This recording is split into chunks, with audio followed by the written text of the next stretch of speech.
Hello and welcome to my latest episode of podcast The Good Way with me, Torrin Brown, Pilgrim Officer at Canterbury Cathedral. I am delighted to have in the studio with me today two doctors of medieval history, if I'm correct in putting it that way. Dr. Rachel Koopmans from the University of Toronto, correct me? York University in Toronto, and Dr. Sheila Sweetinburgh from Canterbury Christchurch. For the time being, For the time being. Eminent historian in our city here. Correct. That's very kind of you. And we're here to talk about pilgrimage, obviously, medieval pilgrimage at Canterbury Cathedral. I've got a lot to learn and have been learning a lot from you both. So thank you for taking the time to come and talk to me today. And specifically, we've been looking at the miracle windows, the rich legacy of stained glass and this high art form of stained glass in the cathedral, which you recently, Rachel, have been dismantling and studying in minute detail and putting together the stories for us. Is that a correct description, brief description on what you're doing now? Or tell us more. Yeah, absolutely. So since about 2018, I've been working with the conservators in the stained glass studio of Canterbury Cathedral. And we have now removed 3 windows and are on our 4th and are studying them piece by piece in order to figure out who the people actually are in them and to get a much better understanding of these fantastic windows that were made, one in the late 12th century and the rest in the early 13th century. So it's glass that's at least 800 years old. Wow, that's something for us all to be really proud of at Canterbury Cathedral and need to celebrate more. And Sheila, you've been working with Rachel. Well, you've been working in Canterbury here with our legacy of pilgrim history and history in general for decades, right? And you're highly regarded and well known throughout the city.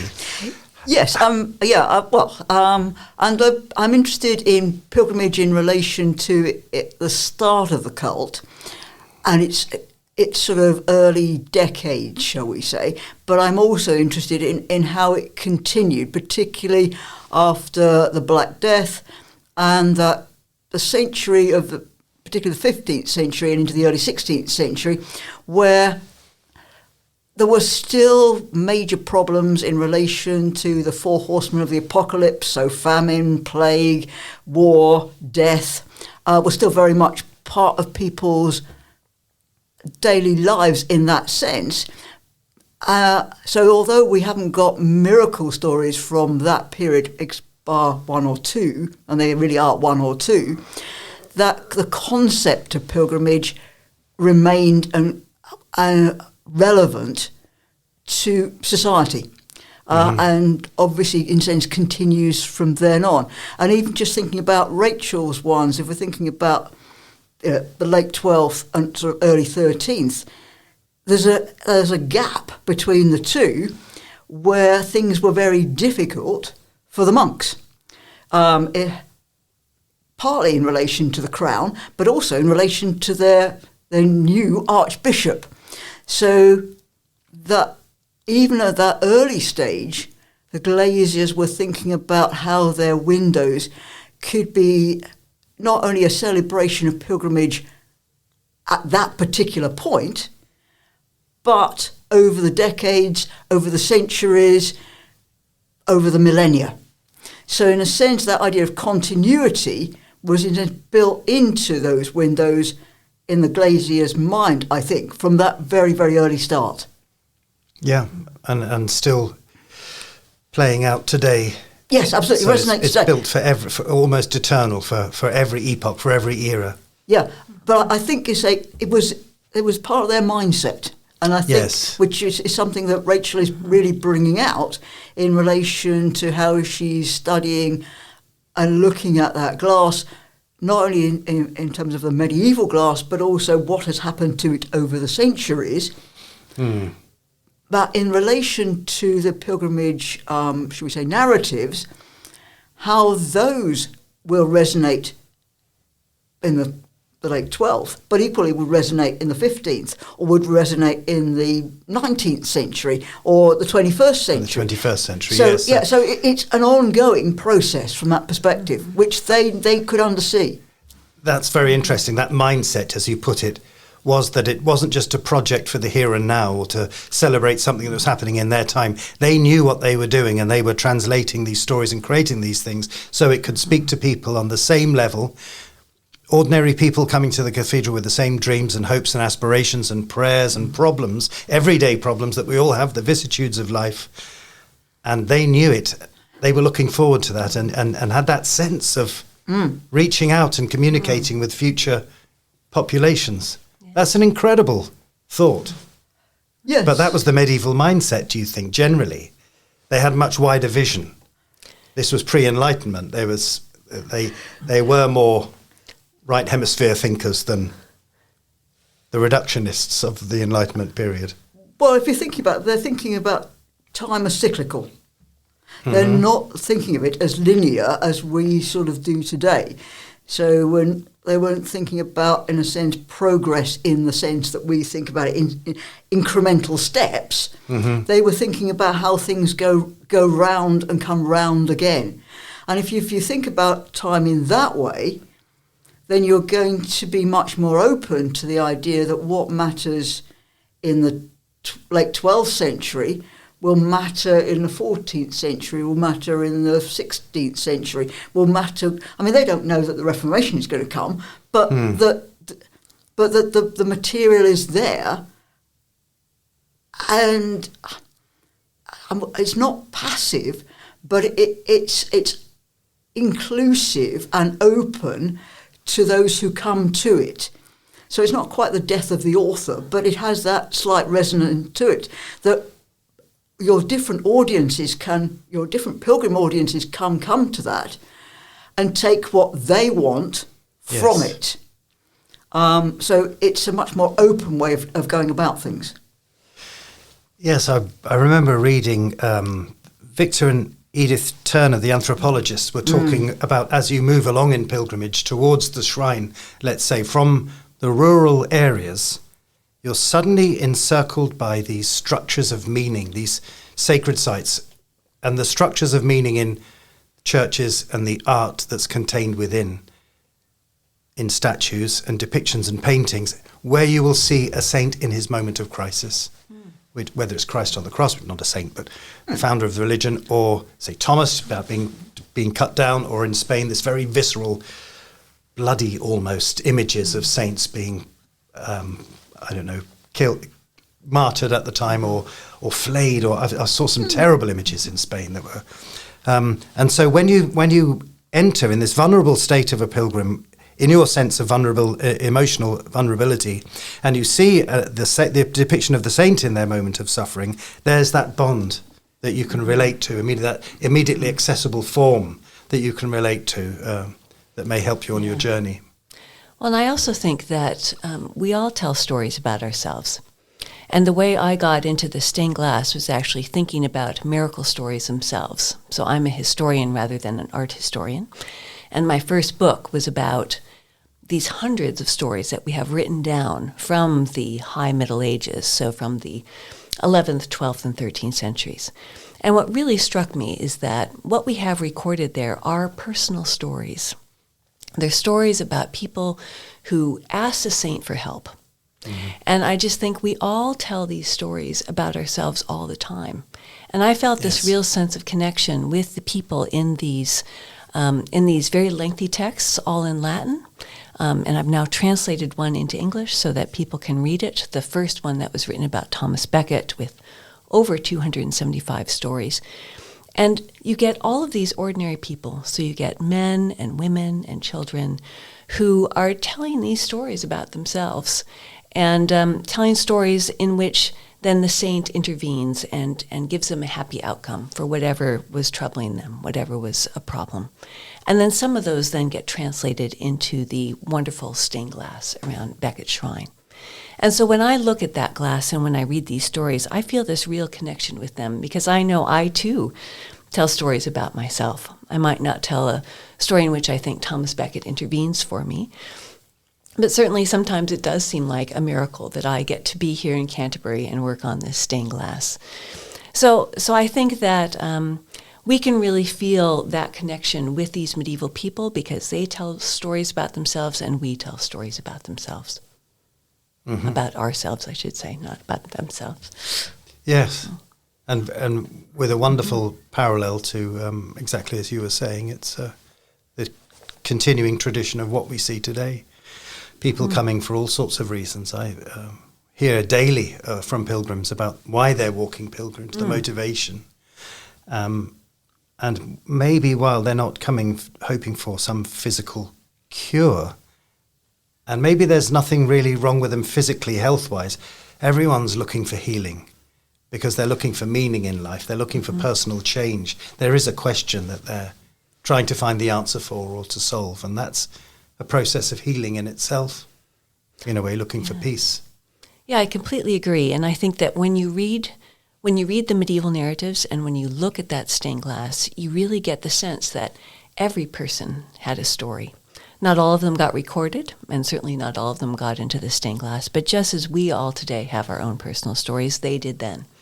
And again, this connection over the centuries that you can feel either reading the stories or looking at the stories, I think is a really deep experience for me. And I think that modern pilgrims can really feel a connection with these medieval pilgrims when you focus on those stories. Mm-hmm. And your book, let me just mention it while we're here, because it's called The Passion and Miracles of St. Thomas Becket. Stories recorded by Benedict of Peterborough, a monk in the monastery at the time. Correct. As they looked out, tell me what the window was called up in where it is now the wax chamber, looking down on the tomb. Yeah, that was actually later. Oh, was it? So Benedict would have sat right by the tomb itself. Right amongst the pilgrims. That's right. And so he would have been right there with them. It was later that the wax chamber was built. Okay. So at the time, they were in this very small chapel right at the eastern end of the crypt, yes. And monks and pilgrims would have been right next to each other, and the telling would have happened there. So it was absolutely immediate, rather than hiding and spying down on them. It was absolutely in amongst them. Yes, there was no spying. This was telling the story. Telling the stories, orally yes. To the monk. And clearly question and answer would be happening at the time. Mm-hmm. And probably other people would have heard you tell the story as well, because there would have been other pilgrims there. Mm-hmm. So it was almost a public event telling the story. Oh, right, that's a lovely way of putting it. That's a really nice way of visualizing it. Well, your book is just out now. It's recently been published and available for... That's right, just in May. Good. Yes. Good. Well, I got a copy and I've just started reading it. But I love I think it was chapter 4 you mentioned, that Benedict wrote, there were too many stories. Even though he captured so many, there were too many for him to... What did he say was a lovely sentence? God could have given me 7 tongues and 12 hands and I still couldn't have kept up with the amount of stories that I heard or witnessed. That's right. So we're about halfway through the collection and he's starting to say, I can't do it. There's too many. I just cannot keep up. And in fact, a second monk then started his own collection. Mm-hmm. So there were actually 2 monks working at the same time for a while, both of them recording these stories. So if you just imagine the volume of people, and this is very early, this is just 2 years after Becket had been killed, that we have so many people coming to tell their stories that they need not 1 but 2 monks who are writing furiously. I suspect they would have taken notes down there when they talked to these pilgrims and then later would have written up these stories because it would have taken some time and contemplation to write them as beautifully as they did. Right. Okay, but yes, they are writing furiously. Mm-hmm. And you have to imagine what that would have meant for a medieval pilgrim to have a monk actually be that interested in their story. You know, typically that would not happen, that a religious authority would have been so interested in the personal story of a shoemaker or a serving maid. But here they are sitting down together and talking together about their personal story of healing or whatever kind of miracle it might have been. That personal level of attention from somebody that maybe were in a position that one would have looked up to in those days, that personal level of attention would have had some therapeutic effect in itself. I really think so, and I think this is just at the time when the church authorities are starting to think it would be important for every ordinary person to make confession of their sins every year. And in fact, in these miracle collections, you have the monks talk about people making confession of their sins before they came to the shrine. or to the tomb.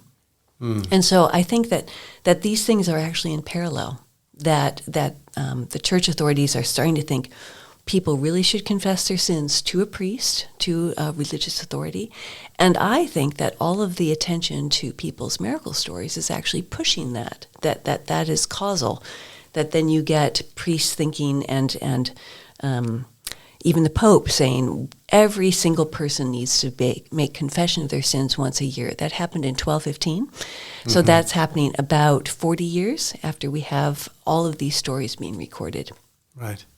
You were agreeing there. You can add to something there. I was going to add something there. Yes, in please so much do. as, I mean, if we're thinking about the importance of confession before Easter, which of course is what we're looking at here, is the fact you've got the Palm Sunday procession around the church, which is in many ways a pilgrimage of itself. Yes. So that concept of pilgrimage, one might almost say not quite in the everyday, but that you don't need to go absolutely miles in relation to pilgrimage. It can be around the church, so that in a sense the idea of the pilgrimage of the mind is coming into here as well. So it is important that for some pilgrims that they actually physically walk from wherever they're starting from to the shrine, but equally a short pilgrimage, or in a sense a symbolic pilgrimage, is equally appropriate, and that by so doing you have the right mindset in relation to what you're hoping for, in a sense, from the saint, but also in terms of your spiritual journey. So all of those things are working together for your pilgrims, and in a sense, therefore, everybody is doing a pilgrimage at least once a year round their parish church on Palm Sunday. Right. Yes. I think this is one of those wonderful opportunities where things sort of came together, and that the church benefited from that, and in a sense built on those ideas in relation to how the church was portraying the building of the church in relation to spirituality. So you've got all those sort of elements coming into it as well, so that people could understand it at different levels, and that's absolutely fine. But the opportunities are there. You are opening up such narratives. You're opening up the idea of pilgrimage to a whole number of different interpretations that are at rock bottom are a spiritual journey for that person concerned. So seeing with the eye, you're seeing with the eye physically, but you're also seeing with the inner eye from a spiritual point of view. So all those ideas, I think, or should we say, they're in the mix. Yes. And people take whatever is important from their perspective then, and equally now. Yeah. Yeah, that's beautiful. That's really interesting. And it is interesting because soon, in the next month, we want to try and do the same thing and have a pilgrimage around the outside of the cathedral.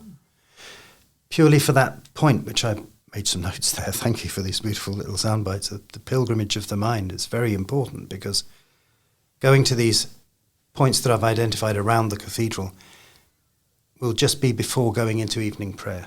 So it gets you in that mindset and brings in an extra rhythm of worship to the cathedral for local dioceses and parishes and day trippers or whoever wants to join us at that time just before evening prayer. That's a nice, the way you framed that, because it makes me feel that that's a nice continuation of something that was practiced and done. And I always feel just walking from the west to the east of Canterbury Cathedral, that itself is a pilgrimage. I mean, the sights that you get to Yes. see just on that simple walk, and that enormous church. You walk and you walk and you go up and And you're up going and up up higher and at up. every level, yeah. And as you go up, the glass comes down towards you. I just think it was absolutely planned for you to feel this, a pilgrimage, simply walking from west to east in that church. And you're right. I think it was, a lot of people say when they look down at the nave that they got it wrong and it's not a straight line. But then other people say, no, that was done absolutely deliberately because it represents Christ's head leaning to one side on the crucifix. Do you validate that or verify I that? suspect Or do you it's a bit think of a that's- mistake. It's a bit of a mistake.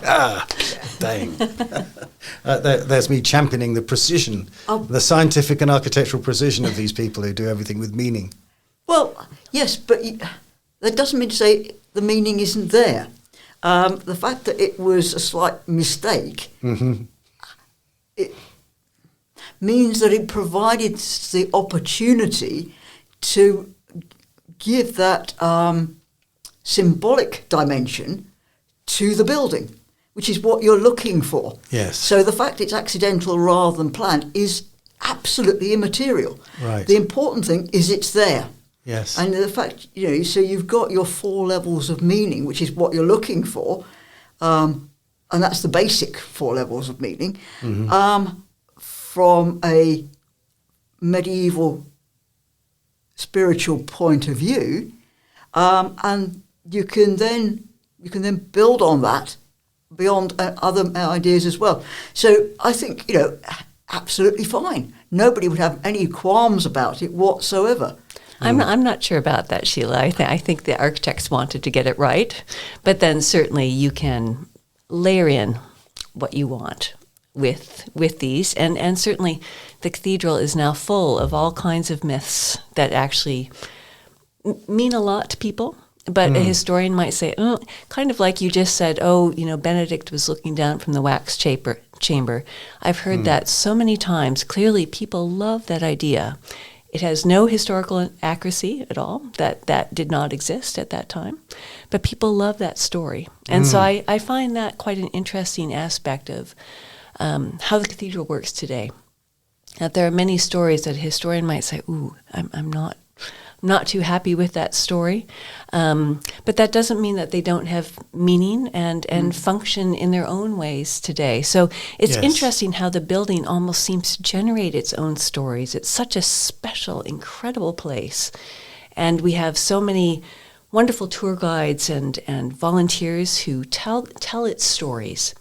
And maybe not all of them would be ones that I would put my own seal of approval on, but that doesn't mean that they're not good stories. And like every good myth, there's a seed of truth in there somewhere. Yes, I mean, accuracy is important, but equally, because in a sense, the medieval church was so rooted in symbolism, an accident could be made to work from a symbolic point of view. So once you've got it, you do something with it. You don't try most of the time to actually put it right in that sense.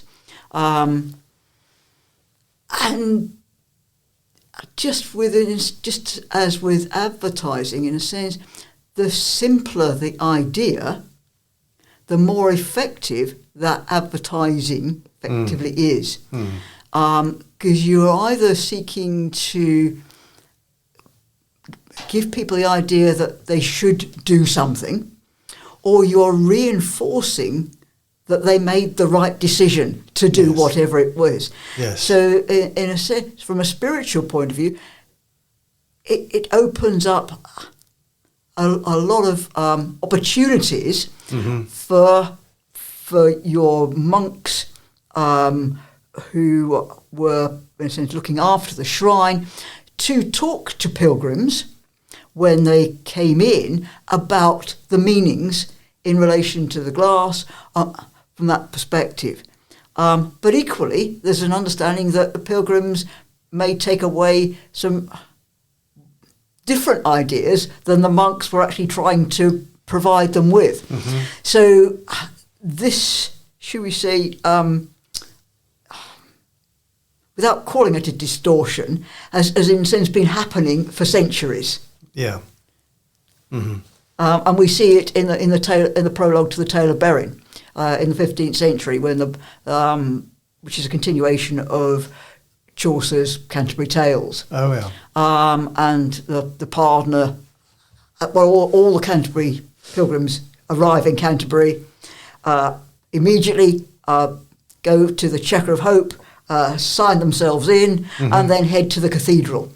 And it's the pardoner, who everybody will know is somewhat dubious. He's the bad guy. He's the bad guy, who in a sense misinterprets or doesn't understand the windows, and a monk comes and explains them to them. Right. Whereas, shall we say, the good guy, like the knight and the squire, have headed to Becket's shrine and are not, in a sense, dallying in relation to the windows. So you can use fiction as a way of exploring spirituality throughout the ages, and it's equally pertinent today. So your guides are important in that sense, in terms of Canterbury, and even if things are not maybe quite as accurate as one would sort of maybe like, the concept behind it is okay. Yes, yes, and I think that's important, because the mindset of a lot of pilgrims today are of a non-faith-based search for meaning, and the overriding reason people leave behind is spirituality as a motivation. So a lot of secular people, atheist-minded people, confess, well, look at them standing there on a sacred site, about to engage on a religious ritual to another sacred site, with their overriding region of spirituality. And what does that mean? That's a sort of that's a sort of search, a yearning for meaning, which I think is an ontological primitive, let's say in humans, a primordial instinct. And so to present those stories as you've described there, Sheila, will add to that search. That'll be an extra layer, an extra rich layer for them to find meaning in these places. They come in and they're, of course, awestruck by the majesty of the building, but then there's that rich narrative and layers of legacy and heritage, because they're looking back for their meaning. They've come back to the old ways, let's say, and to start uncovering these things. I also think must be very important to them. That's how we humans make meaning, is through stories. Yes. And one of the great kind of meta stories that we have is the story of a journey. Yes. And through a journey, finding meaning, finding understanding. And I think that's so powerful. It has been for so very long. And that's what a pilgrimage is about, is a journey in which you are looking for meaning, but you're also finding a way to tell your own story. Yeah. And then I think to come to a place like Canterbury Cathedral, which has been a place for pilgrim stories for so many centuries, and a place where people tell their stories, where stories surround the building, where stories are told within the building, within the glass. I think that it kind of creates this, it's almost this kind of magical black hole of connection between the stories of the past and the stories of now, of the way we construct stories now. Pilgrimage can be akin to, I always relate it to the great Abrahamic call. Something in life calls you at a moment in time in your life out onto the road. And what does the road represent but the wilderness? But there is, and I think humans live in fear of the unknown, or maybe going back. And the unknown represents that which lies outside of the center, the center of gravity, or Eliade's center. which is basically around the community or the church or one's home. But it is the call to go out, to step out into the wilderness, but with an element of faith, that you're going out for a reason, that you're being drawn out for a reason, and to follow that, because it is wilderness. I was personally walked into areas of countryside in northern Spain where as far as every horizon, there was no human activity or sight of human activity in buildings or people. And it was scary, of course it is, to be out there in the wilderness, in an unknown territory. So that's right. That is the ancient narrative of the Abrahamic call. That's very true. And then, so you came over to start work on these windows and your book. And then, were you in touch before you came over, or have you just met and started working together since you've been here? Tell me a little about that background. Well, we were talking about this the other day, and it's sort of in the misty past. We can't quite remember Right. how we got to know each other, but certainly since I started working on the miracle windows, we've had a lot of conversations and working together. Sheila, what do you? Yeah, I think it must have been. I mean, I'm much more of a sort of late medieval historian. That's right. So Louise Wilkinson, who was at Christchurch and is now at Lincoln, was much more the sort of the high Middle Ages and was the sort of Magna Carta specialist. And I guess, in a sense, that may have been the first time when maybe she met you, and I don't know. But I think it's very much those windows that have sort of drawn us together from that perspective, and that they are such an important project in so much as so much in some ways has been written about them, and in other ways so little has been written about them. And to have this wonderful sort of bringing together of a glazing expert and a historian has made such a terrific difference to the cathedral, which had never happened before. So in that sense, yes, COVID rather got in the way, but then it got in the way of just about everything else. But it's pilgrimage is so much Canterbury's story, and it's Canterbury's story throughout the ages.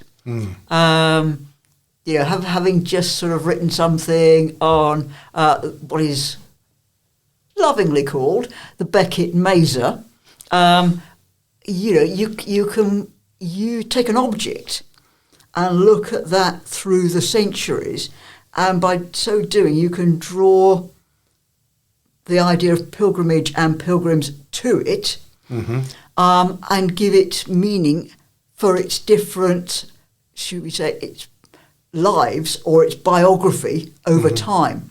So I think that's we've come together in terms of the glass, but also through this idea of material culture.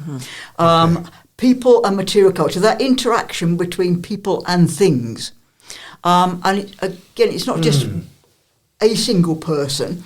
Going back to what you were mentioning before, in relation to pilgrimage, yes, I mean, indeed, one can do a pilgrimage on one's own, but one can also do it with companions. Yes. Or one meets companions when one arrives at the shrine. So if we're talking about Benedict down in the crypt with the pilgrims coming, there was an audience there then. And that interaction between pilgrims will enhance the spirituality for all concerned in that sense.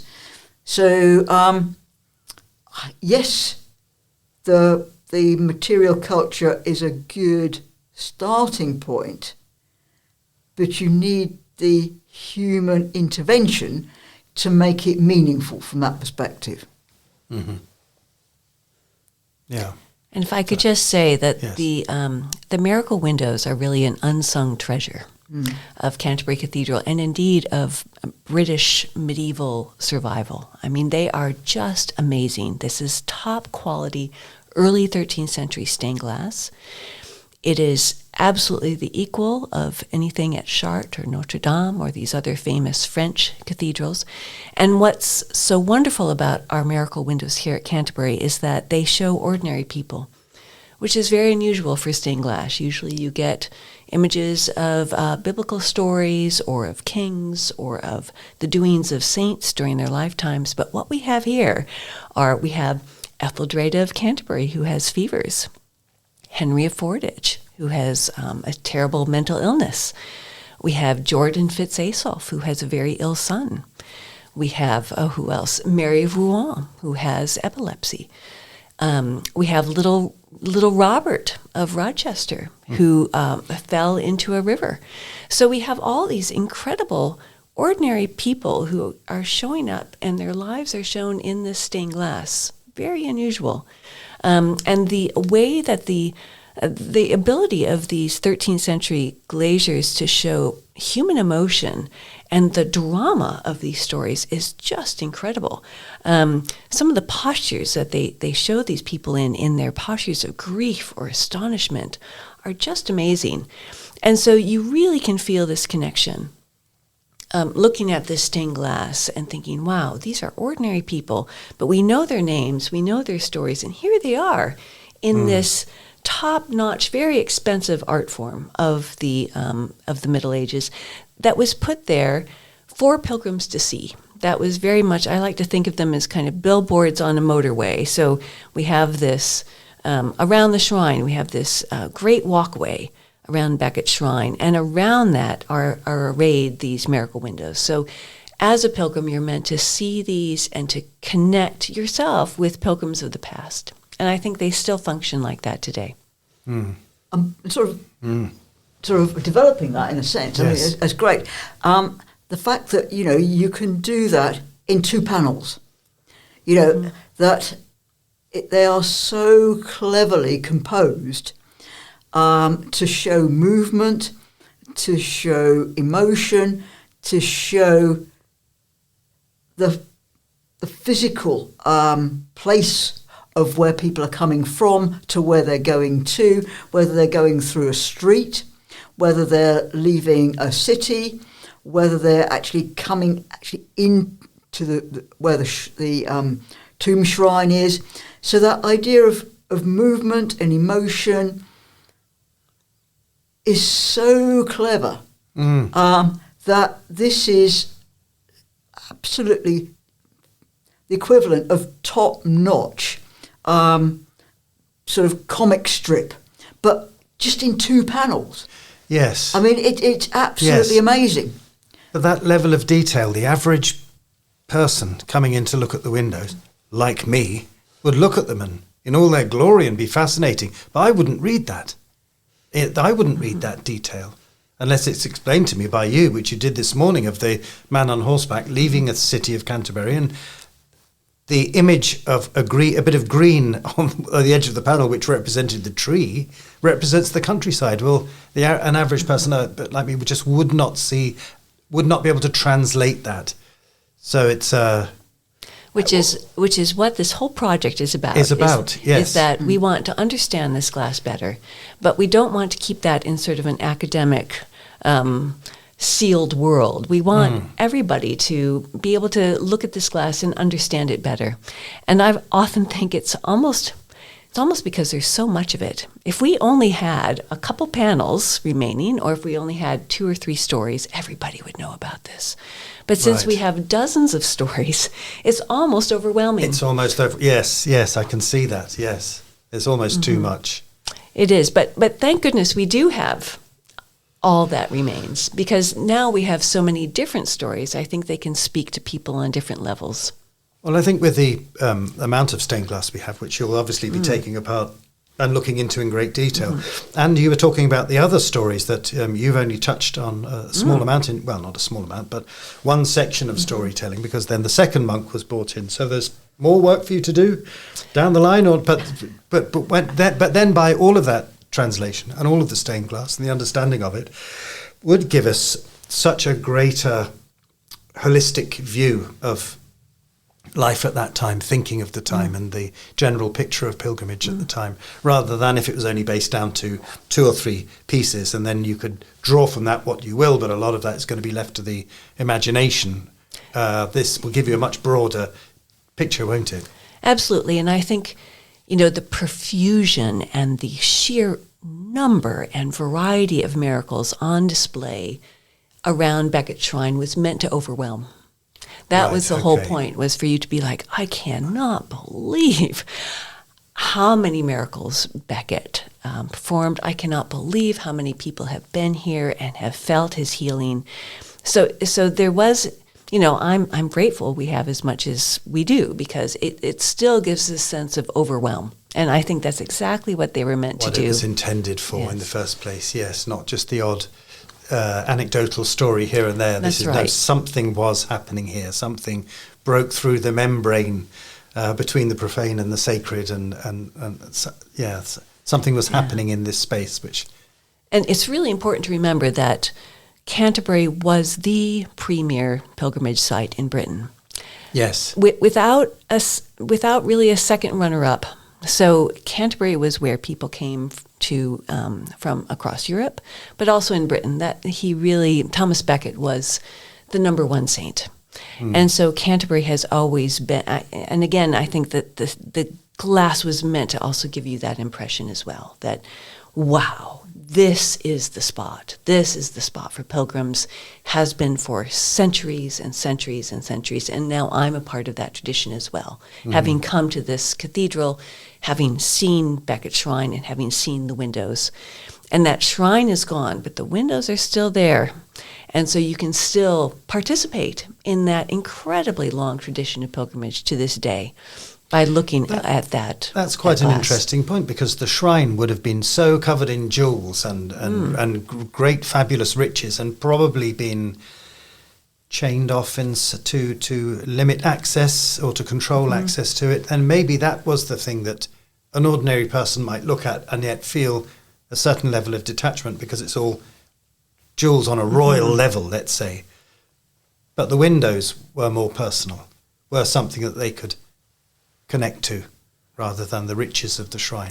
Absolutely. I don't know, I'm just thinking off the top of my head. And if you think of the colors of stained glass, the rich reds and blues and yellows and greens, I always think of them, they are like jewels, and that we have kind of a treasure house of stained glass that is brought so low to the viewer, to the pilgrim who is walking there, that it is for you to look at. This is not kind of tucked away upstairs, as you might say. In other cathedrals, sometimes the stained glass can feel so far away from you. This is so low down that you can touch the lowest panels. Please don't touch them. Don't touch them. But you can. That's how low they are, and that is extremely unusual. And so if you think of this is kind of the jewel house of Thomas Becket. So you have jewels on that shrine, but you've got the jewels all around it in terms of these incredible stained glass windows. Yeah, and I was mentioning a while back to you, Sheila, about what I called or termed as the ecclesiastic choreography of the route up to the shrine, which would have been very deliberate and stage managed, with incense lighting, maybe increasing as you get closer to the shrine, the glimpses on your way up there, and then the sort of overwhelming feeling of the stained glass. But you pushed back on me slightly on that, didn't you? I'd be interested to hear you give me your opinion again. I think the point is it changes over time. Okay. I think initially you are looking at, I would assume, should we say, High Middle Ages, should we say, post 1220. Yes, you are expecting your pilgrims to basically head straight for the shrine. End of story, in a sense, and that's important. And then yes, they could then indeed go down to the tomb shrine. They may indeed have possibly gone to the martyrdom.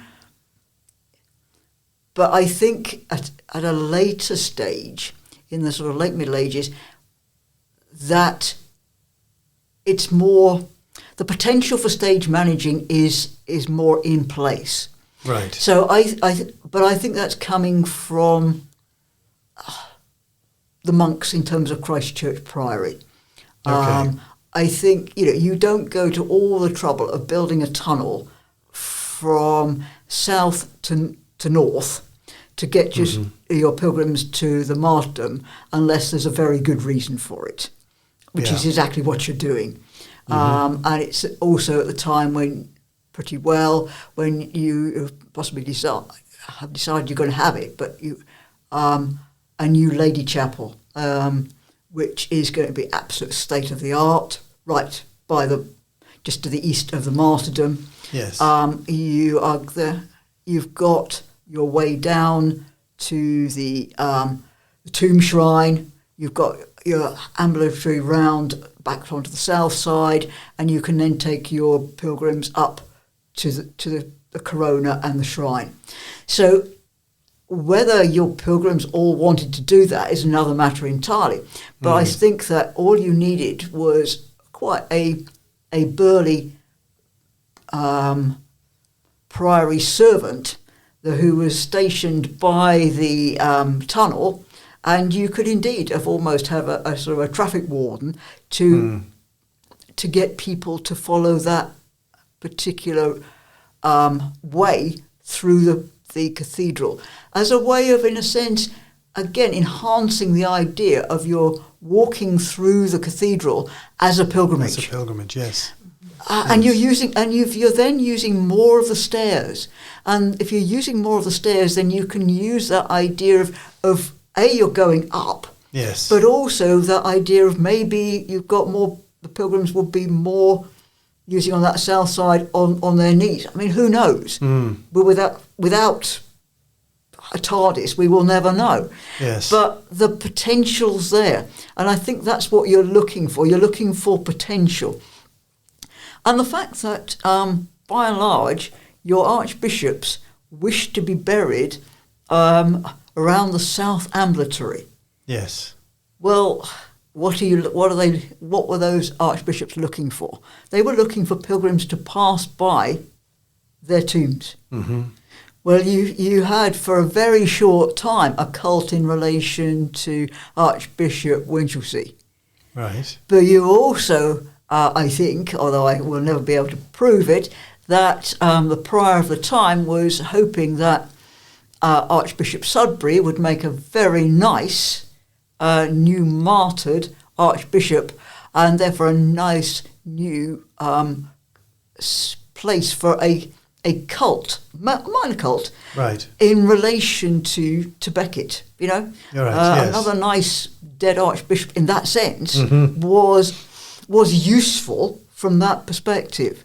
I mean, the way that tomb funeral monument is designed is very much in keeping with that idea.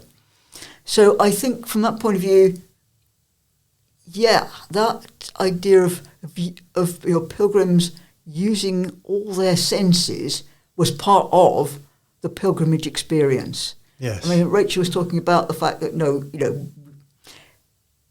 they might have touched, who knows, and we certainly wouldn't want people touching now. But equally, they might, if they knew that there was a pilgrim story that resonated particularly with them, then they might, in a sense, have wanted to kneel down in front of that window. Yes. So in a sense, this is not blasphemy. This is engagement with the spiritual. Yes. So there are opportunities throughout the cathedral to engage with the spiritual, heading towards, effectively, a crescendo as you come to the jewels of the miracle windows, and then finally the shrine itself, in that sense. So you're giving different people different ways through the cathedral. Yeah. Yeah, and I think it's quite interesting that it used to be people would say this is the exact path that pilgrims took. Yes. And we now don't want to do that as much because it's quite clear that we don't know, especially in the early times, how that route went. We really don't know. And so we have to be quite careful about saying, oh, Pilgrims definitely did this, and then they did that, and then they did that. What I think is interesting is that there are so many potential routes that you could sketch out, and that the way the Pilgrims went could have been individual to them, who knows? That it could well have changed over the centuries. I'm sure it did. Mm-hmm. I'm quite interested in the early cult, and I found evidence that we've got monastic servants at the tomb downstairs in the crypt. Certainly, as early as 1180, I'm finding concrete evidence of these monastic servants down there. So you have to imagine it's not just the monks who are looking after this place, but they have an army of servants. And these would have been lay men and boys drawn from the local community. And you can just imagine that they could easily have known about the stained glass or known what pilgrims are interested in, just like the volunteers and tour guides today, and could have led you around in response to your own questions, like, well, what about this and what about that? Mm-hmm. So I think what's great about being in the cathedral today is that you are walking in the steps of pilgrims. But if something catches your fancy, that's probably what it was like for pilgrims then. We don't know exactly what would have engaged them, except, of course, the shrine itself would have certainly taken their attention. And John Jenkins has done quite a bit of work on this in the late Middle Ages, and he believes that, and I think he's probably right, that they made a beeline up the south aisle to the shrine. The question is what they did afterwards and where they might have gone. Oh, I see. So yes, there could have been all different kinds of paths that pilgrims took through the cathedral, just as they do today. Right. What I would say is I doubt that they were allowed into the monastic parts of the cathedral. So that sometimes people say, oh, they went into the cloisters and they went into the chapter house, and I just think that is highly unlikely because that was very much monastic space. Oh, that's interesting because I had this thought or idea that they would have deliberately been funneled along this route with increasing lighting, incense, music, to play upon, not in a bad way, their vulnerable emotional sense, so that when they got to the shrine, it was almost like this epiphany, this great climax of their journey, and that would be it. So that's probably not the case. But well, I'm sure that did in fact happen. Yes, indeed. I think so.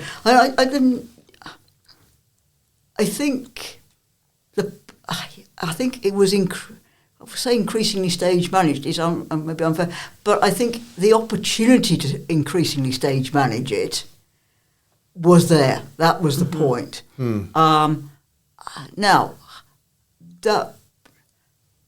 if we're thinking about that, what sort of numbers are we looking at? And the answer is we don't know. That's the other problem. The fact... However, a lot, I think. A lot. But to start off with, yes. But I'm not...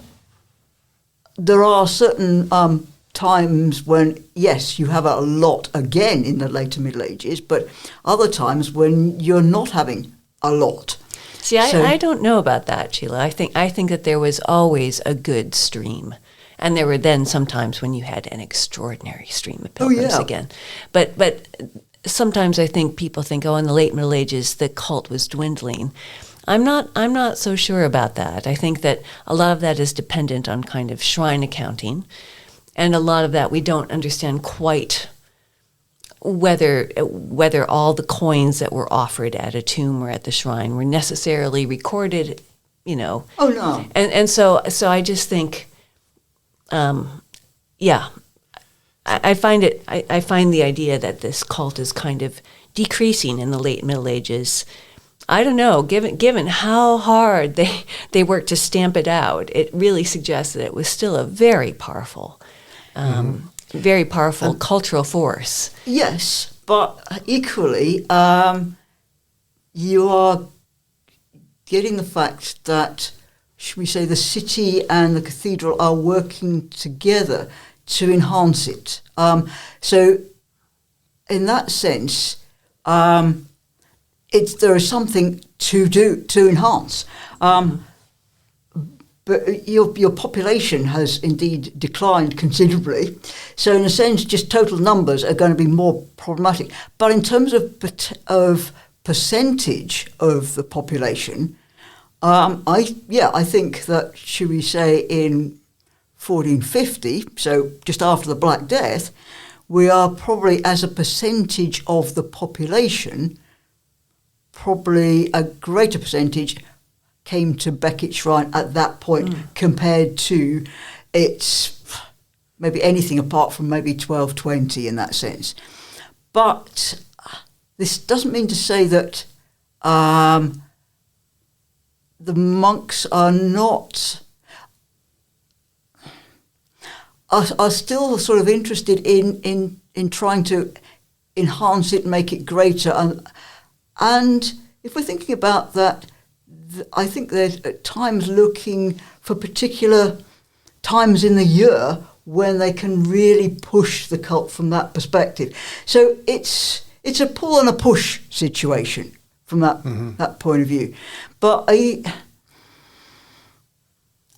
no, we will never. I mean, but the 100,000s that we're talking about for 1420, it's a big number. That's what they mean. That's all they mean. And you've got,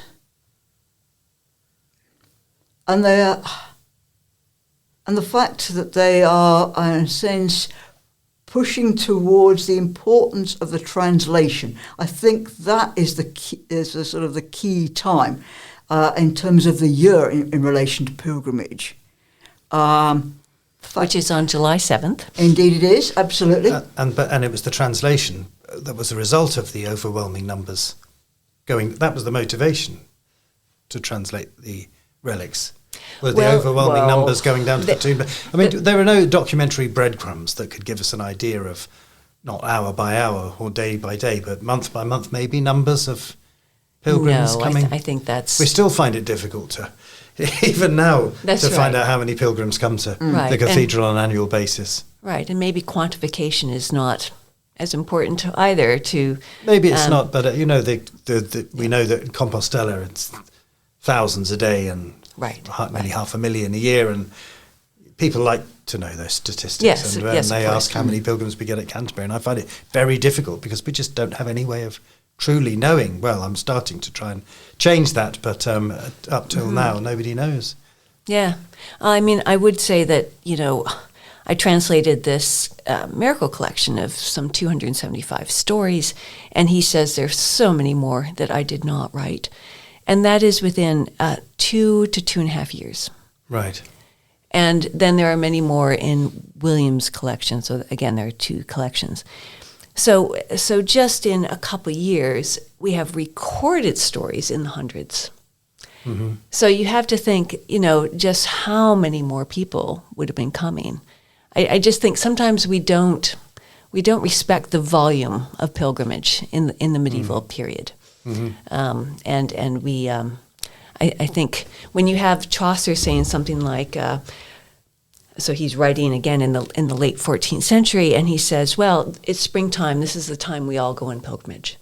I think we should take that seriously, that we have to go to Canterbury because he helped us when we were sick. That's right in the beginning of the Canterbury Tales. Well, that's a lot of people who are coming just from London to Canterbury.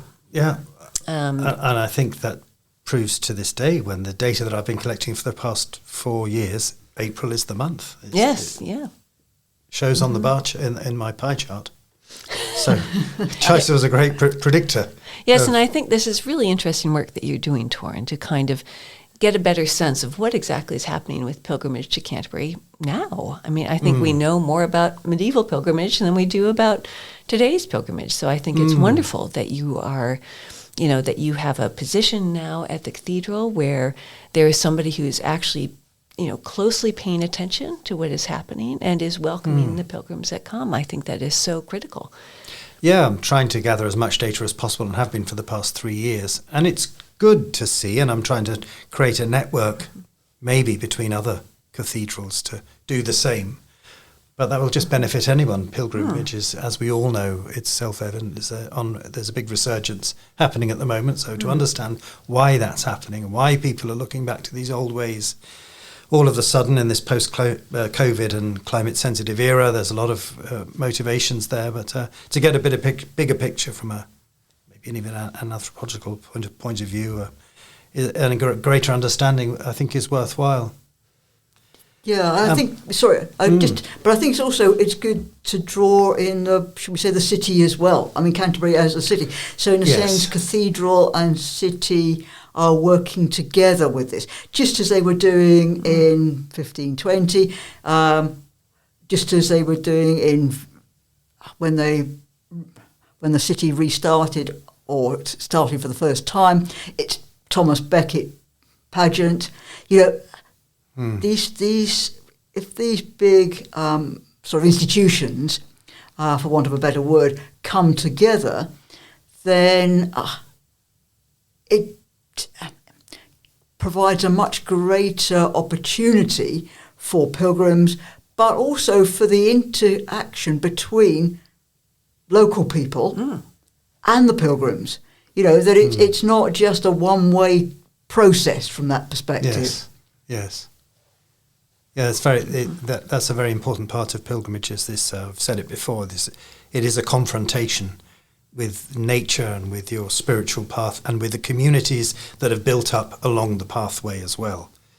That whole interaction between those elements is what makes the journey so powerful. And sometimes people would say that the journey is as important, maybe if more important than the destination. It is about the journey, but that's another area for debate, maybe. And so, yes, it is all about pilgrimage. A greater part of pilgrimage is about interacting with local communities and those institutions and things along the way that were built up to serve pilgrims along the way, as we can find on the route to Compostela at the moment. And we also have that rich legacy here of pilgrim hospitals in St Nicholas and Eastbridge. Yes, although to be honest, St Nicholas's was not a pilgrim hospital, but we'll pass on that one. Okay, it was a forgive me. local hospital. But no, we have the Hospital of St Thomas of Canterbury in the High Street, which becomes an almshouse afterwards, but indeed did look after poor and sick pilgrims. So they've got overnight accommodation, and then could come down to the shrine. Should we say, if you were a sick pilgrim, the best thing to do would be to get to Eastbridge Hospital or St Thomas's Hospital and die, because then you would be buried in Christchurch Priory's lay cemetery. Mm-hmm. So you would be close to the shrine of Thomas Becket. Right, yeah. And your mortuary candle, your candle in terms of your death, would be taken from the great candle of Dover, which sat by the shrine and came up to the shrine every 3 years. So that bringing together would be sort of really important. And if you were that pilgrim who had been at the hospital overnight, so you were just a poor pilgrim and you stayed there overnight, and you then came to Christchurch and you saw this great new gate of Christchurch Priory, which is right on that boundary of the city and the cathedral that draws you in. You would be then heading to the cathedral, again, part of this great pilgrimage experience. So all of it, in a sense, is drawing you to somewhere. So it's a two-way process. City, hospital, cathedral are all drawing you eventually to that shrine. Yeah. And on this point of kind of connection, cathedral and community, I'd just like to say that the Miracle Window Project is a very expensive thing to remove this glass and to study it. And we have some wonderful community partners. So the Friends of Canterbury Cathedral have been most generous in their contributions to this project. The Oxus Trust and the Oldham Trust have also given generously to make this work, and those are both trusts that are focused on Kent history and local history. And then also the British Museum, the British Museum also had an exhibition in which one of these miracle windows went there, and so we were able to piggyback on that and study from that. So their donors also have contributed to this project. And finally, Madeline Cavaness, the woman who wrote a monumental catalog of stained glass, has given a very generous donation so that we can get our next window out. So it's to be able to study this glass has meant the partnership with dozens. And if you think of all the Friends of Canterbury Cathedral, hundreds of people donating to this project, and we're very grateful to be able to do this groundbreaking research with the miracle windows. Yeah, thank you. That's wonderful. I'm glad you mentioned that. That's well, that's been fascinating. I've learnt a lot, obviously, and it's been a wonderful experience and very informative to hear your perspectives on pilgrimage at Canterbury Cathedral, this other rich layer of pilgrimage at Canterbury Cathedral, which possibly can get overlooked and is not celebrated enough. So, Rachel and Sheila, thank you very much for coming along. And I hope you enjoyed this episode. And as we say on the road, buen camino. See you on the next one. Thank you for listening. I hope you enjoyed this episode with these two great eminent Canterbury historians that are helping me on my way to understand the journey of Canterbury and this rich legacy of pilgrimage in the city. And as always, this podcast would not be possible without the good folks at the Careers and Enterprise Hub at Canterbury University, Christ Church University. So a big shout out to them and thank you for letting me use your facility.